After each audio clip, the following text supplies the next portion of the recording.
आप शुरू करो। बोलिए श्री प्राणनाथ प्यारे की जय। बोलिए श्री सद्गुरु महाराज की जय। सभी सुंदर साथ जी के चरणों में प्रेम प्रणाम जी। कैसे पड़े पिया बिन चैन,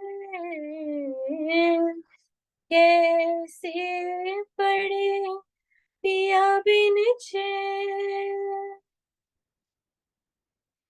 विरहीन तड़पत है दिन रैन, विरहीन तड़पत है दिन रैन।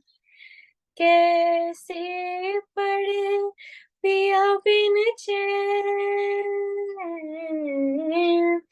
कैसे पड़े पिया बिन चैन, विरह तड़पत है दिन रैन, विरह तड़पत है दिन रैन। कैसे पड़े पिया बिन चैन, जो विरहाना सहे खिलता, सो सो बरस कैसे जाऊं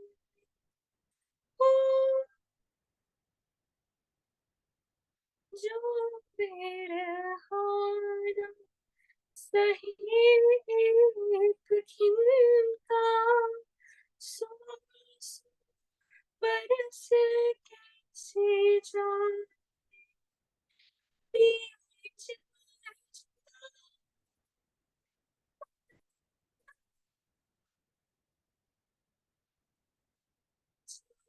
जुदा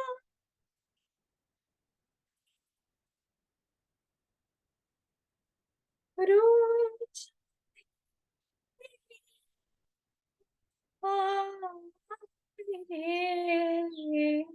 विरहीन तड़पत है दिन रैन, विरहीन तड़पत है दिन रैन।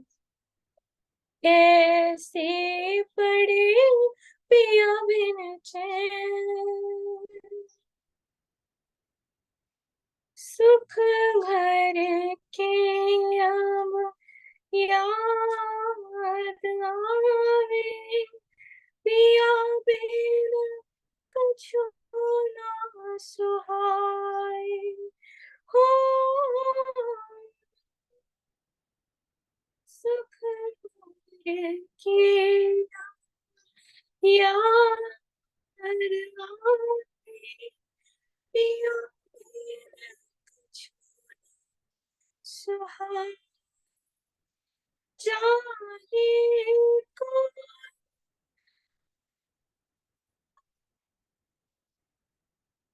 जाने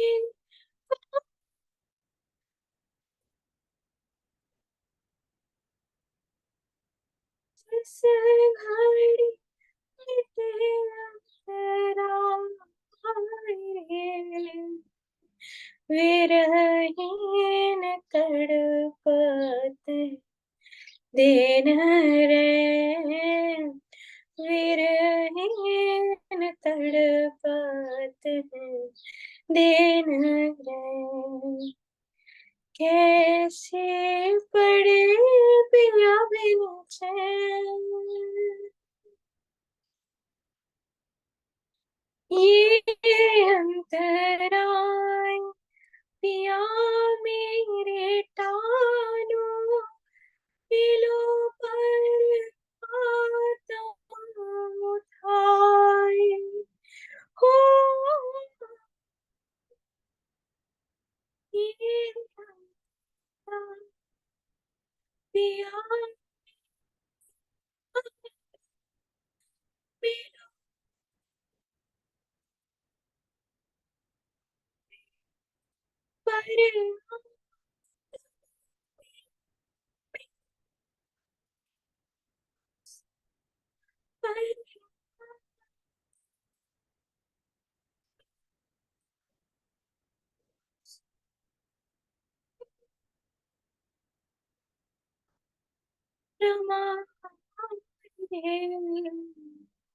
विरहीन तड़पात दिन रे, विरहीन तड़पात हैं दिन रे।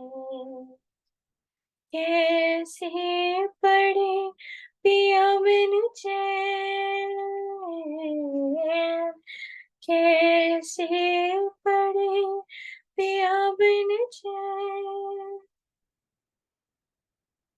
विरहीन तड़पत दिन रे, विरहीन तड़पत दिन रे। कैसे पड़े पिया बिन चैन, कैसे पड़े पिया बिन चैन। बोलिए श्री प्राणनाथ प्यारे की जय, बोलिए श्री सद्गुरु महाराज की जय। प्रणाम जी। प्रणाम जी, धन्यवाद चाहत। आप लोग यही कह रहे थे कि रिकॉर्डिंग बंद है। दीदी हाँ जी यही कह रहे थे दीदी। दोबारा से बोल देती हूँ, ऐसे मुझे याद नहीं रहा। सभी सुंदर साथ जी को प्रेम प्रणाम। शुरू करते हैं सुंदर साथ जी। प्रथम लागू दोए चरण को, धनिये ना छुड़ाइयो खेन, लाख तली लालेड़िया मेरे जीव के ही जीवन, इन पाओ तले पड़ी रहूं, धनी नजर खोलो पातू, पलना वालों निरखु नेत्रे मेरे जीव के ही जीवन, मेरे जीव के ही जीवन। श्री बंदो सतगुरु चरण को, करु सुप्रेम प्रणाम, अशुभ हरन मंगल करन धनी श्री देव चंद्र जी नाम। श्री प्राणनाथ निज मूल पति, श्री मेहराज सुनाम, तेज कुंवर श्यामा युगल जी को पल पल करूं प्रणाम, पिया जी को पल पल करूं प्रणाम। सुंदर साथ जी, खिलवत वाणी के 11 प्रकरण पूरे हो गए थे। अभी 12वें प्रकरण से आगे बढ़ रहे हैं। 12वें प्रकरण का जो हेडिंग है, जो इसका बहुत ही सुंदर है, सूरत हक इश्क के मगज का बेसक। देखिए, प्रकरण की हेडिंग से ही बिल्कुल स्पष्ट हो रहा है कि ये प्रकरण है, सूरत माने ये प्रकरण है हक इश्क के मगज का। धनी का जो इश्क है परम धाम में, उसका गुज भेद, ये उसका प्रकरण है। सूरत हक इश्क के मगज का बेशक। धनी का जो दिल का गंजानगंज इश्क है, हम सब इश्क के स्वरूप थे, लेकिन हम धनी के इश्क को की गहराई को पहचानते नहीं थे, इसीलिए तो इश्क रबद हो गया। इसीलिए तो हमने ये कह दिया कि इश्क आशिक हम है, इश्क हमारा बड़ा। तो धनी के इश्क का जो गुज भेद है, जो हमें परम धाम में नहीं पता था, उसका ही ये प्रकरण है। उसको यहाँ पर धनी अपनी तारतम वाणी के माध्यम से खोल रहे हैं, और हमें मगज का बेशक, बेशक भी है आगे लिखा है, मतलब अब हमें धनी निशंक करने के लिए ही, अपने इश्क के भेद को बताने के लिए, उसके प्रति निशंक करने के लिए ही, करने का ही ये प्रकरण है। तो अब सुंदर साथ जी, इसमें सब इस ब्रह्मांड में अक्षराधि पूर्ण पारब्रह्म को पाने की कोशिश कर रहे हैं, उनको ढूंढने की कोशिश कर रहे हैं, उनके परम धाम तक जाने की राह ढूंढ रहे थे अब तक। अभी तारतम वाणी आने से सबको वो राह तो पता लग गई, अक्षराधि पूर्ण पारब्रह्म के स्वरूप और श्रृंगार और उनके परम धाम के बारे में तो पता लग गया। लेकिन सबसे बड़ी बात है कि ये ब्रह्मांड जिसके बल से चल रहा है, जिसके हुक्म से चल रहा है और क्यों चल रहा है। ये फरामोशी हमें दी गई, क्यों दी गई? इश्क के लिए ही तो दी गई, उसी का ही ये प्रकरण है।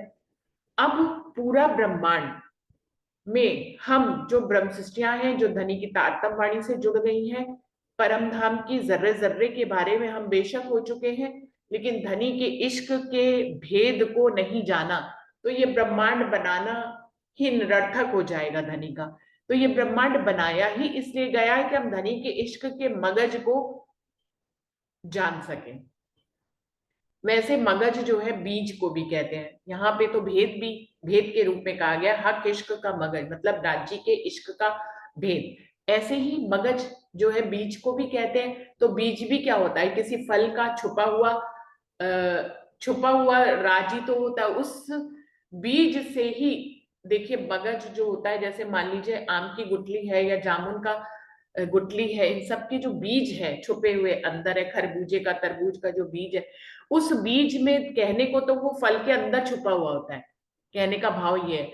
लेकिन वो जो छोटा सा बीज जब पूरा फल काट लीजिए तब अंदर से निकलता है, ऊपर से उसके कितना फल का गूदे का और छिलके का आवरण होता है, पहली बात तो ये है। फिर उस छिलके को हटाइए, उस गूदे को हटाइए, तब वो बीज निकलता है। पहली बात, वो बीज निकलता भी है तो उस बीज के ऊपर भी एक छिलका होता है। जब उस छिलके को भी हटाइए तब जो बीज निकलता है, उस बीज में छुपा हुआ होता है पूरा वृक्ष, पूरा टहनियां, पत्तियां और पूरा फल। उसमें आने वाले हजारों असंख्य फल उसमें छुपे हुए होते हैं, लेकिन उस बीज को देखकर हम ये अंदाजा नहीं लगा सकते हैं। मतलब जो अब तो साइंस ने सब कुछ क्लियर कर दिया है, तो हम जान सकते हैं कि एक बीज में कितना बड़ा वृक्ष छुपा होता है, कितनी टहनियां, कितने पत्ते और कितने फूल, कितने फल छुपे हुए होते हैं, जबकि वो छोटा सा बीज होता है। तो बिल्कुल कहने का बात यह है, पूर्ण परमधाम धनी के इश्क से ही है।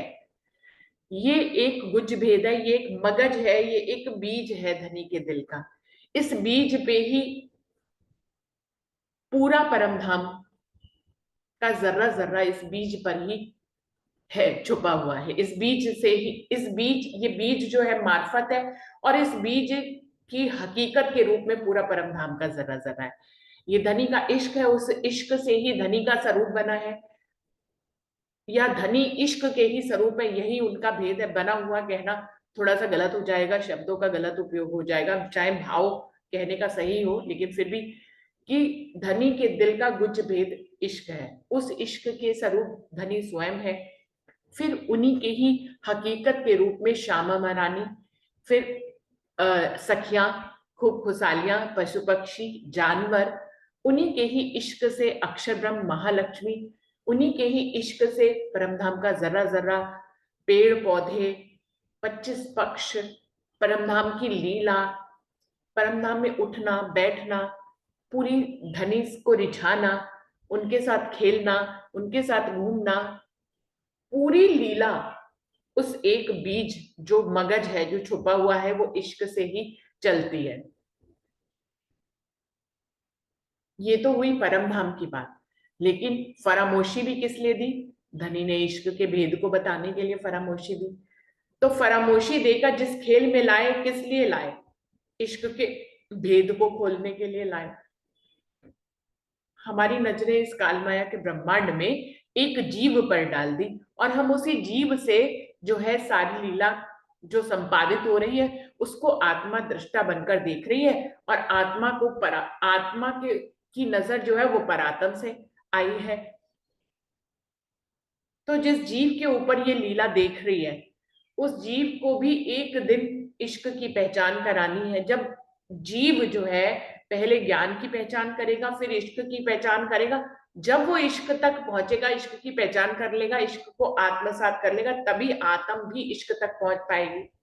अब तो बल ये पड़ गया है ना, पहले तो परमधाम में राज्य से डायरेक्ट इश्क मिलता था, अब डायरेक्ट इश्क मिलता था तो इश्क की पहचान नहीं थी, अभी इनडायरेक्ट इश्क मिलेगा। यानी कि परात्म की नजर हुक्म से आत्म के रूप में यहाँ आई।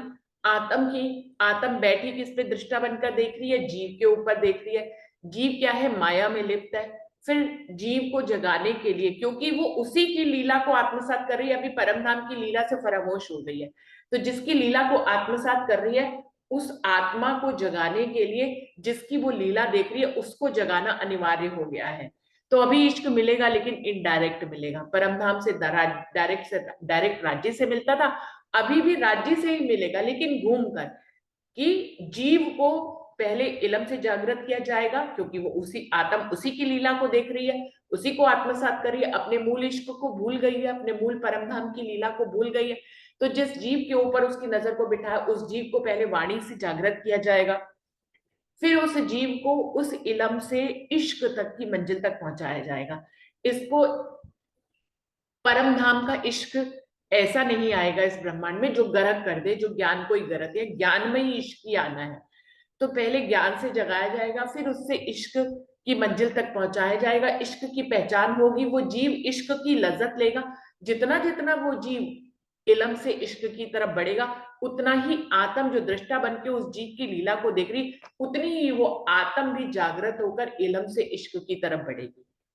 तो इस प्रकार से इलम से ही इश्क को जाना जाएगा, इलम से ही इश्क तक पहुंचा जाएगा और आत्म इसी ढंग से जागृत होने का ये माध्यम धनी ने बनाया है। होता सब कुछ वहां पे भी परम धाम में धनी की इच्छा से था, इस खेल में भी धनी की इच्छा के बिना तो पत्ता भी नहीं हिलता है। तो ये प्रक्रिया, ये जो हमें समझ में आई है ज्ञान के माध्यम से, ये धनी ने ही समझाई है कि इसी ढंग से यहाँ पर आत्म के जागृत होने का क्रम चलेगा। हम सब उसी क्रम में आगे बढ़ रहे हैं सुंदर साची। अगर हम देखें ये धनी का जो भेद हम जानने वाले हैं इस प्रकरण के माध्यम से, एक एक चौपाई में धनी बताएंगे कि धनी के इश्क के लिए ही सब कुछ, धनी के इश्क का भेद खोलने के लिए ही सब कुछ हो रहा है। परमधाम में जो हम फरामोश हुए इसी के कारण, इस खेल में आए इसी के कारण, खेल में जो जागृत हो रहे हैं, इलम से जुड़ रहे हैं इसी के कारण, जो इश्क तक, इश्क की लज्जतें छन छन कर हम तक आ रही हैं, सब इसी के कारण। हम किसी से प्रेम कर पा रहे हैं, जुड़ पा रहे हैं, हम प्रेम भरी भाषा बोल पा रहे हैं, हम कुछ भी कर पा रहे हैं, धनी के इश्क के कारण ही कर पा रहे हैं, क्योंकि हमारा मूल संबंध धनी के इश्क से ही है। हम इश्क के स्वरूप थे, हैं और रहेंगे। हम भूले जरूर हैं कि हम इश्क, हम आज हम भूल गए हैं, तो इश्क की पहचान करने के लिए, इश्क तक पहुंचने के लिए हमें, हमारे जीव को अनेकों प्रयत्न कर रहे हैं, लेकिन आत्म सदैव से इश्क की स्वरूप थी, है और रहेगी। वो उससे इश्क ना कभी खत्म हो सकता था, ना कभी खत्म होगा, कभी भी नहीं खत्म हो सकता। आत्मा और हमारी परात्म दोनों मूलता इश्क की ही स्वरूप है, इससे उनको जुदा नहीं किया जा सकता है, सिर्फ भुलाया गया है, जुदा नहीं किया गया है। आज भी हम इश्क के स्वरूप थे, हैं और रहेंगे, कभी भी हम इश्क से जुदा नहीं हो सकते। खाली हम जिससे जुदा नहीं हो सकते थे उससे हमें सिर्फ फरामोश कर दिया गया है, और वो भी फरामोशी कितनी, सिर्फ पल भर की। परमधाम की नजर से देखेंगे तो पल भी व्यतीत नहीं हुआ है, इतनी कम देर के लिए फरामोशी करके हमें इश्क के भेद को राज्य जन्मा देंगे।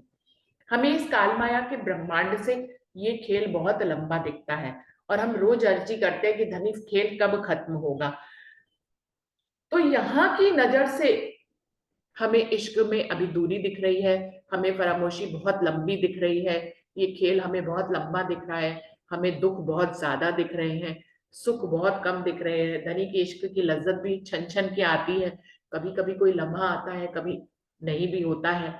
तो हमें ये सब कुछ बहुत कम और बहुत दुख बहुत लंबे लग रहे हैं। लेकिन अगर परमधाम की नजर से देखेंगे तो दुख तो धनी, जो इंद्रावती बार बार कहती है ना कि धनी तो दुख एक पल के लिए भी नहीं दे सकते अपनी रूहों को, वो तो लाड ही लडाते हैं, वो दुख तो दे ही नहीं सकते। तो यदि बाड़ी में कहा गया कि दुख नहीं दे सकते तो फिर दुख है ही कहाँ। इसलिए दुख नहीं है जब तक हम परमधाम की नजर में नहीं आएंगे। हम परमधाम की नजर में आएंगे, वहां से यदि दृष्टा बनकर देखेंगे खुद को,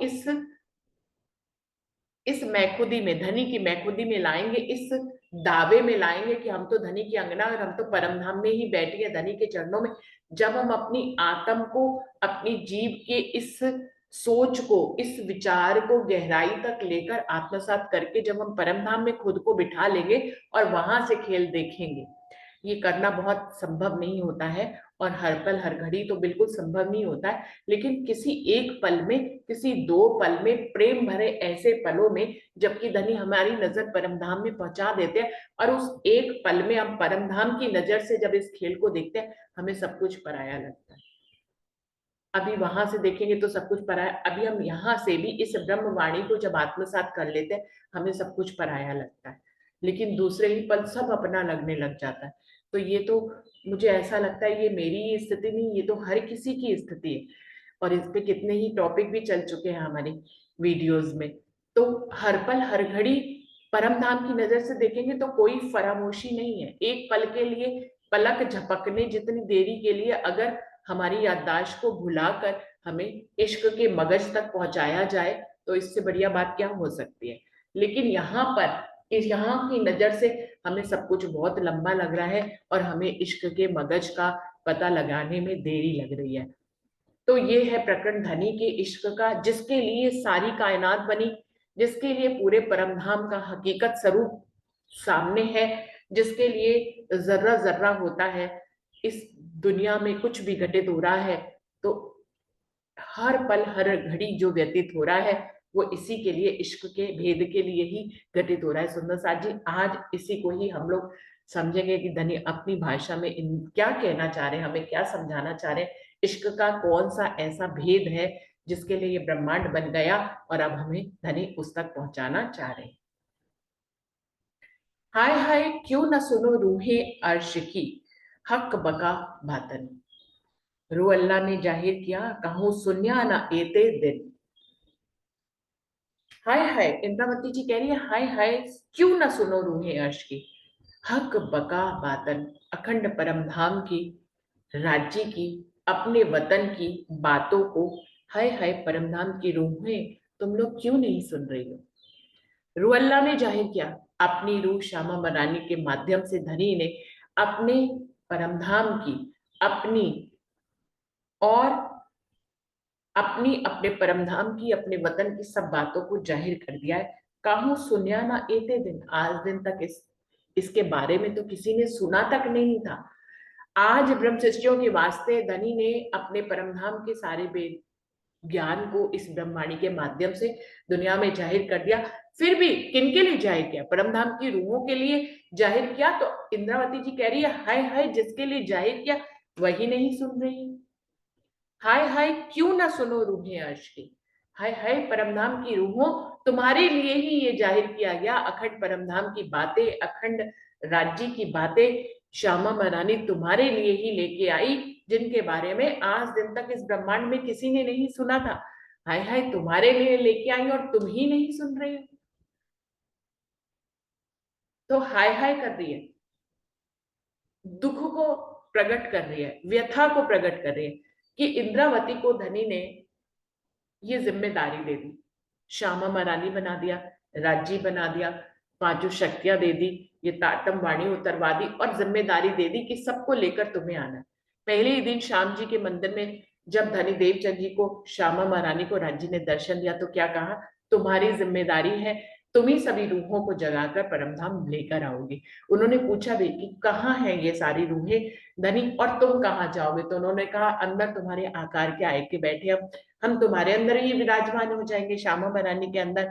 और रूहें कहाँ आएंगी, रूहों को हम खुद ही कारज कारण बनाकर तुम तक पहुंचेंगे, भेजेंगे।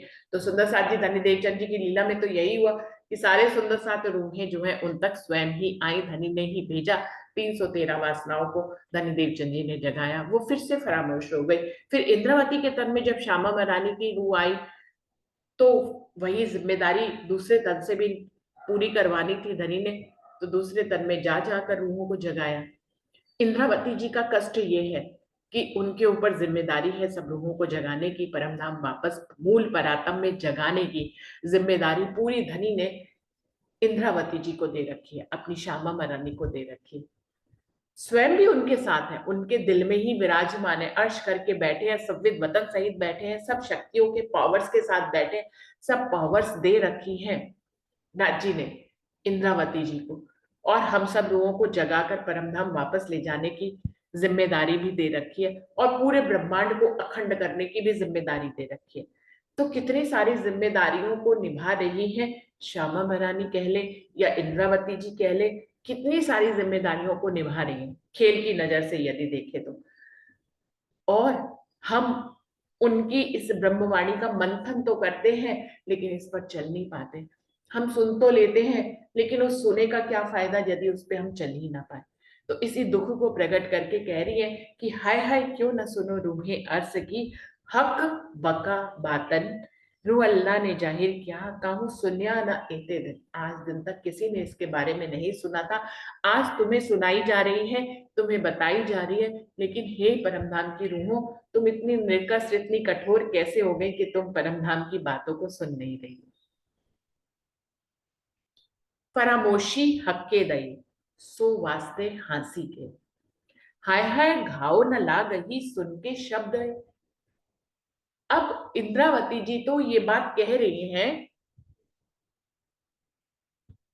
कि फरामोशी हक्के दई, माना कि अक्षरातीत पूर्ण पारब्रह्म राज्य ने हमें फरामोश किया परमधाम में, सो वास्ते हांसी के। लेकिन उसका भेद तो जानिए कि फरामोश किया तो क्यों किया, वास्ते हांसी के, हंसी करने के लिए।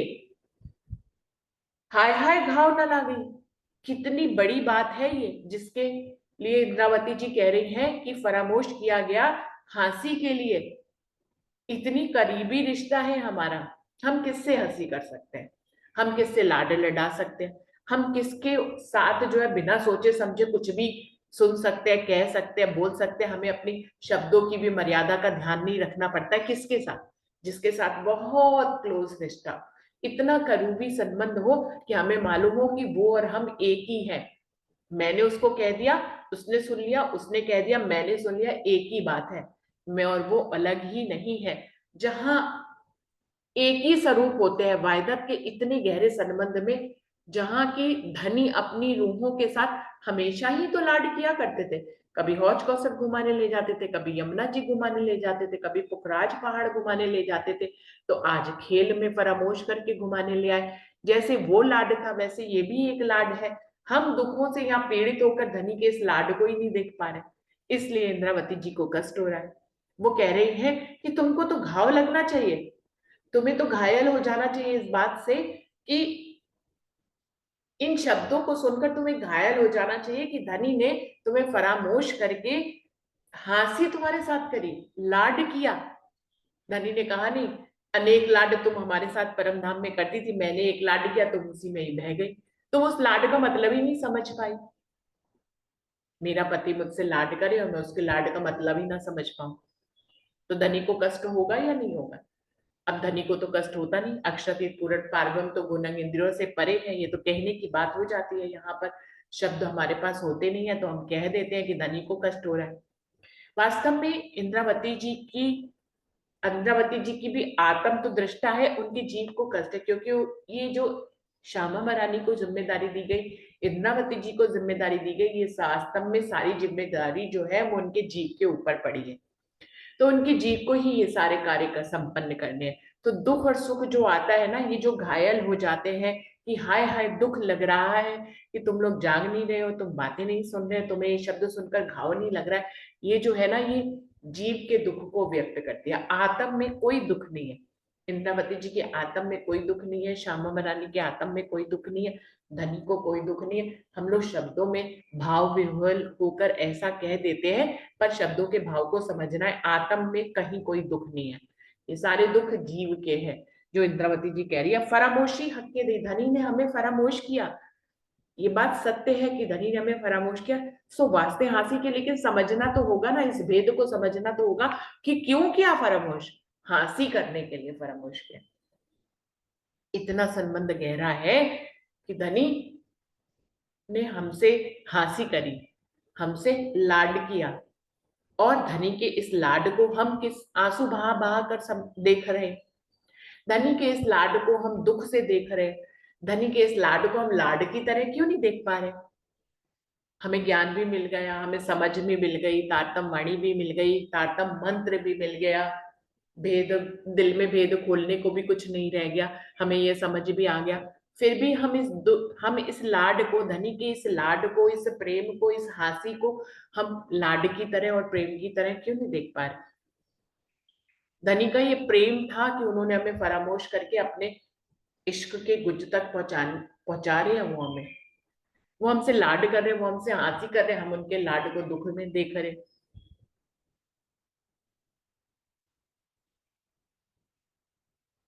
ये बात ऐसी होगी जैसे जीवन में पति पत्नी जो है प्रेम में जब होते हैं, तो पति ने बड़े प्रेम से पत्नी से कहा कि आज तो तू बड़ी प्यारी लग रही है, तू बड़ी सोनी लग रही है, और हमने उसको जो है गुस्से से झटक दिया। ये ऐसी स्थिति बन गई। हम उसके लाड और प्रेम को समझ ही नहीं पा रहे, और दुखों से दुखित होकर, व्यथा होकर उससे ही गुस्सा किए जा रहे, उसी से ही शिकवे और शिकायतें किए जा रहे। क्यों खेल बना दिया, क्यों लंबा किए जा रहे हो, घर क्यों नहीं ले जाते हो, इश्क में क्यों नहीं पहुंचाते हो। इश्क के लिए ही खेल बनाया तो इश्क तक तो पहुंचाएंगे ही पहुंचाएंगे। हाँ, कैसे पहुंचाएंगे? लज्जत के रूप में पहुंचाएंगे सुंदर साजी। पूर्ण इश्क जो गर्क कर देता, वैसा इश्क यहाँ बना दिखाने के लिए नहीं लाए हैं सुंदर साजी। अगर वैसा इश्क दिखाने के लिए लाते तो फिर तो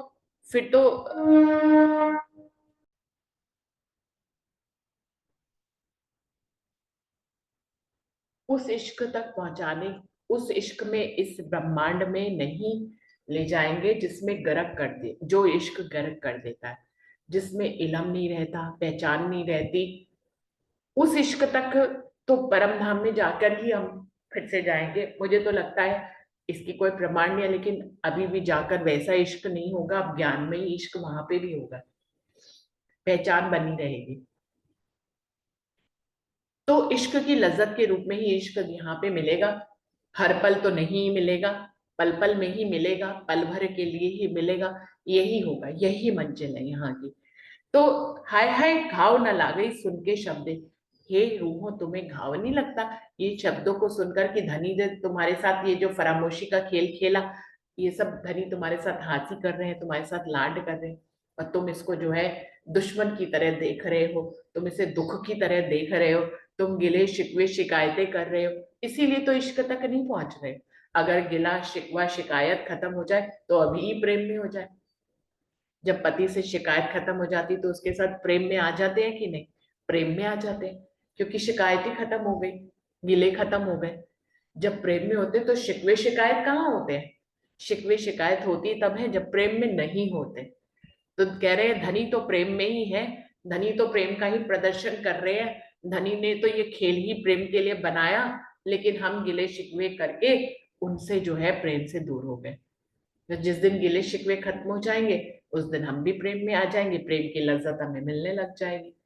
तो धनी यहाँ पे कह रहे हैं कि धनी के लाड को हमें समझना है, धनी के इश्क के मगज को हमें समझना है। फरामोशी क्यों दी गई? हंसी करने के लिए, लाड करने के लिए। धनी के इसी भेद को हमें समझने के लिए ये प्रकरण धनी ने उतारा है, कि हमें समझना है कि धनी के प्रेम का, धनी के इश्क का भेद क्या है। फरामोशी के माध्यम से धनी अपने इश्क के भेद को हमें बताना चाहते हैं, लेकिन हम फरामोशी में आकर धनी के इश्क को भेद के समझने की तो बात ही बहुत दूर है। हम तो दुख में ही आ गए। हम तो दुख को ओढ़ लिया हमने। हमने इस लाड भरे खेल को दुख रूपी खेल समझकर दुख से ही इसको ओढ़ लिया। ये दुख भरा है, इसमें तो कोई संशय नहीं है। धनी ने अपनी चौपाइयों में जगह जगह कहा है कि ये दुख भरा खेल है, दुख के बिना जागनी नहीं होगी, दुख से ही विरह उत्पन्न होगा। लेकिन ये दुख में भी वो कहाँ पहुंचाना चाह रहे हैं, इस भेद को हमें बेशक होकर समझना होगा। उन्होंने हमें जो दुख दिखाया, इस दुख से वो हमारे अंदर विरह पैदा करना चाहते हैं। इस दुख से, उस विरह से हमें उस प्रेम तक पहुंचाना चाहते हैं, उस इश्क के मगज तक पहुंचाना चाहते हैं। तो जब हमें इस बात का क्रम समझ में आ जाएगा, और इस क्रम को हम जितना भी निशंक होकर, बेशक होकर आत्मसात कर लेंगे, अपने दिल में सजो लेंगे, उसी में जीने लग जाएंगे, तो हमें समझ में आ जाएगा ये धनी का लाड है।